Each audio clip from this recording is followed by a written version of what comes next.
দল তো লেখাপড়া করে না, এরা শেখ মুজিবের আত্মজীবনীও পড়ে নাই, যদিও শেখ মুজিবের মাজারে তারা পূজা করে, আওয়ামী লীগের মন্দিরে মন্দিরে তারা বাতি জ্বালায়। তো মূর্খের দল, লেখাপড়া তো করে নাই, আত্মজীবনীও পড়ে নাই। শেখ মুজিবের আত্মজীবনী পড়লে এতটুকু জানতো আর কি, যে আওয়ামী লীগের ঐতিহাসিক বাস্তবতাটা কি দেখেন।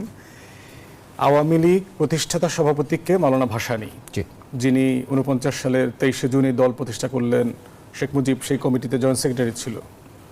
সেই মানুষটা 1956-57-তে গিয়ে বাধ্য হইলেন এই দলটা ছেড়ে দিতে, রিজাইন করলেন।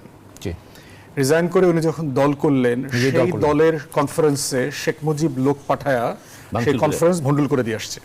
আওয়ামী লীগের প্রথম সভাপতি, আওয়ামী লীগের দ্বিতীয় সভাপতি মাওলানা আব্দুর রশিদ তর্কবাগীশ, তিনি এই দল ছাড়লেন। ছাড়ার পরে গণ আজাদি লীগ করলেন, এবং দুজনে কিন্তু আলেম, দেওবন্দের আলেম, এবং দুজনই ব্রিটিশ বিরোধী আন্দোলনে খুব অ্যাক্টিভ রোল প্লে করেছেন।